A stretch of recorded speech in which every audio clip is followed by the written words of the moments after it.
I am a part of this house too. I am your family member, you know." My mother-in-law Phyllis snickered when I said that. "Huh? Who are you? Who do you think you are? My family only consists of 4 people. No matter what I do, my mother-in-law seems to treat me like a stranger." I ran out of patience and decided to go back to my parents' house. When my parents heard what I had to say, they were furious. "I will have a nice chat with them." But I calmly replied to my parents, "Don't worry, I've already got my revenge from them. My name is Brianna. I'm 34 years old and I work from home. I recently got married to a man named Todd. We met at a matchmaking party held by my friend. Working from home, I rarely met anyone, and my friend, who was worried about that, set up the matchmaking party for me. All my life, I have been devoted to my studies, and my love life was secondary. Even after I became an adult, I continued to focus on work and didn't prioritize my love life, so before I knew it, I was almost turning in my 30s without having any experience in love. Then, I met Todd at the matchmaking party I attended. He was very bright, and he stood out at the party.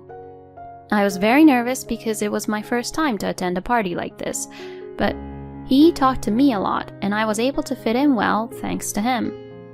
Then we changed seats, and everyone started talking to their neighbors, and I ended up next to Todd. So we talked about a lot of things. "Huh. Brianna, you work from home. That's so cool. It sounds like what people would do nowadays." "Oh, you think so? Personally, I think it's pretty dull." "That's not true. You should have more confidence in yourself." I was glad he complimented me like that. And he even asked me out on a date. I had been attracted to him from the party, so I said yes to his date request, and we went out together on our day off. He was very interesting to talk to, and he kept leading me and pulling me along to do some things on the date. I was quite reserved when it came to romance, so I think a type like him was a good match for me. We even got married a year after we started dating. I was surprised that I got married much quicker than I had imagined. But I was very happy that he proposed to me and I wanted to marry him. Besides, I felt like I was at the right age to marry him, and I think he had that same idea in mind. Well, that's what I at least thought so at the time. Then we greeted each other's parents. There I met my in-laws for the first time. "Hi, it's nice to meet you. I'm Brianna." "Hi, nice to meet you. We are Todd's parents. Thank you for marrying such a boy like him." "Hey, Mom, what do you mean?" "Oh, you're right. I used the wrong word. Thank you for marrying such a guy like him." "What? That didn't change anything." I was so amused by the exchange between him and his mother that I let out a laugh. At first, I was nervous about the wedding greeting, but thanks to his mother, I felt relaxed. From then on, the wedding greeting proceeded in a pleasant atmosphere from start to finish. "Brianna, I'm looking forward to being your family for a long time." "Yes, me too. Thank you very much." After that, the meeting between the two families was successfully completed, and Todd and I had a nice ceremony. All my friends attended the ceremony and congratulated me greatly for my marriage. I was very satisfied that the wedding ceremony was done exactly as I wanted it to be. After the wedding, my husband and I went on our honeymoon. It was my first time to go abroad, and I was very impressed by how wonderful it was. It was to Maldives, and it was a valuable experience for me as I had never left the US before. I would like to travel abroad regularly in the future, is what I thought to myself. Then my husband and I returned back to the US. Our joyful newlywed life was about to begin. I excitedly got off at the airport. Then my husband said this to me. "Actually, I have already prepared a room for us to live together." "Oh, really?" "Yeah, I've already moved my stuff, so all I have to do is move Brianna's stuff." Why don't we pack up and move in together now? Yeah, I will. I was surprised, not knowing that my husband had done that as a surprise. But I was very happy that he was thinking like that to make our newlywed life better together. Then my husband helped me pack my belongings. As expected, it was difficult to finish packing in one day, so we divided it into 2 or 3 days and packed little by little. We decided that if we were going to spend a few days, we should call a moving company, so I had my necessary belongings loaded onto a truck and my husband and I drove to the new house. I was excited to get in the car with my husband, but I felt a certain discomfort on the way. The roads around here do look familiar. I remember there's a supermarket here, and I think I have been here once. My husband entered a residential area, and it was at this point that I finally realized where we were headed. Hey, could this new house be... When I asked him that, he turned the wheel and said, My parents' house, of course. What? I said so, feeling really surprised. Wait a minute. You mean we're going to live with my mother-in-law and father-in-law? Yes, that's right. What? I didn't hear anything about this. Well, that's because it's a surprise. What the heck? I'm not at all happy about that surprise. As I was turning pale, my husband saw my facial expression and became grumpy. What? You don't want to live with my parents? No, that's not it, but I just wanted you to discuss such an important matter naturally to me, instead of keeping quiet about it. But if I do that, then it wouldn't be a good surprise. And that's why I said there's no need to make it a surprise. I was a little irritated that my husband, who couldn't understand my feelings and my tone, became a little colder. My husband became even grumpy and said angrily, What's with that attitude? You're the one who married me and married into my family. What your husband says is absolute. Don't be selfish and just do what I say. I was so surprised at the change in my husband's attitude that I froze. My husband had been very kind to me when we were dating and had been a gentleman to me. But he was a different person in front of me right now. We got here, so get off. I had no choice but to get out of the car. Then my mother-in-law Phyllis came out from their house. Todd, Brianna, welcome home. Saying so, Phyllis greeted us with a huge smile. I was surprised by my husband's sudden declaration that we were going to live together, but the fact that Phyllis greeted us so kindly made my anxiety disappear a little. My parents-in-law are nice people, so living together might not be hard. Well, if possible, I wanted to live only with just the two of us at first. I've already asked the movers to move my stuff, so there's no backing out now.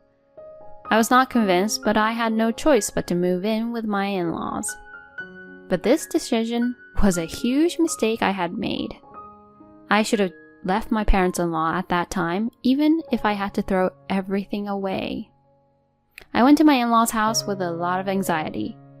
On the first day, my in-laws treated me kindly, and I felt a little calmer. However, I felt a little distrustful towards my husband. I wondered if that overbearing attitude of Todd was his true nature.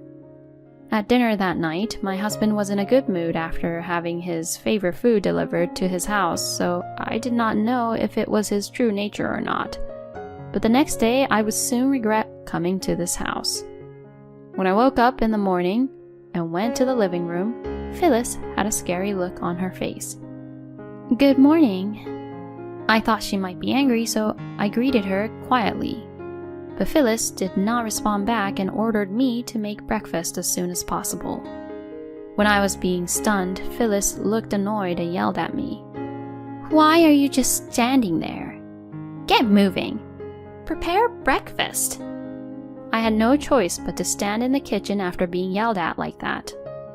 But I didn't know where the cooking utensils and seasonings were, and I didn't want to be asked to cook a meal for the family all of a sudden. As I fumbled around, Phyllis let out a deep sigh. Oh no, you can't do any housework at all, can you? You are useless as a wife. I don't know why she'd say that to me. Then Phyllis glared at me. What's with that face? Huh? You're making a face like you're trying to go against me. Oh, no. You're a cocky wife, you know. You've married into this family and you have to do as we tell you to do. I was completely speechless. Phyllis was making the same comments as what Todd had said yesterday. Perhaps the true nature of the people in this house is the same for everyone, and they intend to treat the wife as slaves. As I was preparing breakfast with this thought in mind, my husband and father-in-law, Dan, woke up. My father-in-law said one word: coffee. As I was concentrating on preparing breakfast, I heard Dan's angry voice. Hey, you! I said coffee. Can you not hear well? Dan apparently said that one word, coffee, to tell me to prepare coffee. I was surprised, but quickly prepared the coffee. My goodness, what a useless wife you are. I guess you haven't done any housework in your life, have you? Dan sipped his coffee while saying such a thing. I realized that not a single person in this house was on my side. And for the rest of the day, my in-laws were always trying to bully me. You're the housewife, so it's natural that you have to do all the housework. It's only natural, since Todd is the one who feeds for you. My in-laws would say things like that. I explained many times that I work from home, but they would not listen to me. My husband's goal seemed to be to take me to my in-laws and use me as their housekeeper, and they didn't even feel guilty at what they were doing to me. You better listen to my mother and father. If I hadn't married you, no one would have taken you in as a wife. My husband would often verbally abuse me like that, and every single time I heard him say those things, I got depressed. When I didn't rebel and did as they said, my in-laws got more and more out of line and stopped treating me like a person. First of all, they stopped calling me by name and only said, "Hey, you!" Then they started to use words to denigrate my personality on a daily basis. My in-laws kept saying, "You parasite." And before I knew it, my husband started calling me a parasite too. I wanted to leave this house, but I knew that if I just ran away, I would end up not being able to have a chance to get back at them. My in-laws would probably go around telling my neighbors and relatives that I was a terrible wife and made me look bad. I cannot allow that to happen. I was actually looking for an opportunity to revenge on my in-laws. That's why I've been going through these hardships. In the midst of all this, something happened that was indeed unbearable for me. It happened one day. My husband unusually asked me to make a reservation at a fancy restaurant. Normally, I would think this was just an order, but it was almost my husband and I's wedding anniversary. I was surprised because I didn't think my husband would remember our anniversary. I was just a little bit happy and tried to call and make a reservation. But when I tried to make a reservation for 2, Phyllis suddenly snatched the phone away from me. "Please make a reservation for 4 people." She then hung up the phone. "What are you doing?" I said as I asked her to give me the phone back. Phyllis replies, "You made a reservation for 2 people. Are you an idiot?" But my husband and I were celebrating our wedding anniversary that day. When I said that much, Phyllis interrupted me and said, "What? What are you talking about? Who cares about that? My daughter who studied abroad is coming home that day, so we're all going out for dinner as a family." Excuse me? Apparently, my mother-in-law was planning to go to a restaurant not with me, my husband, and my father-in-law, but with them and my sister-in-law. I was completely appalled. I am a part of this house too. I am your family member, you know. My mother-in-law, Phyllis, snickered when I said that. Huh? Who are you? Who do you think you are? My family only consists of 4 people. You're just a slave, a housekeeper. Don't ever get the wrong idea. No matter what I do, my mother-in-law seems to treat me like a stranger. Since I ran out of patience, I decided to go back to my parents' house. I then packed my bags and went to my parents' house while my in-laws went to the fancy restaurant. My parents were surprised to see me arrive with my large luggage. I explained to my parents about my life at my in-laws until now. My parents were furious when they heard what I had to say. I'll have a chat with them. But I calmly replied to my parents, "Don't worry, I've already taken my revenge." What? My parents both looked confused. I told my mother, "It's been a while since I've had your meals, Mom, and I want to relax," and went inside the house. And my mother put all her skill into cooking many delicious home-cooked meals. While I was enjoying my mother's cooking, my phone rang repeatedly. Most of the calls and messages were from my husband and mother-in-law, so I decided to turn off my phone. That day, I took a relaxing bath at my parents' house and went to sleep in a relaxed state. Then the next day, when I turned on my phone, I still received many calls from my mother-in-law and husband. I had no choice but to answer the phone. Then I heard my mother-in-law's panicking voice. "You, what are you doing? You can't just leave the divorce papers and take all your stuff with you." "That's exactly what I mean. I can no longer live with you people. I can't stand your bullying anymore." As I said this, I heard my husband's voice. Apparently, the phone was on speaker. You've got to be kidding me. I won't allow you to divorce me. I mean, come home right now and do the housework, you parasite. Todd spits out his words. I really don't know how I can deal with these people anymore. Because you keep on behaving like that, that's why I don't want to live with you all anymore. What? Hey, you better be joking. A wife is supposed to do whatever her husband and his family says. If you don't understand that, you're not qualified to be a wife. I struggled to hold back my laughter at my husband, who was getting himself into more and more trouble. Why don't you just leave it at that already? Huh? What do you mean? Did you really think that I haven't done anything for about the last 6 months or so? I kept a notebook of all the times you people have abused and bullied me, and I recorded every horrible word you said to me. I even recorded what you said on the phone just now. What the? How dare you?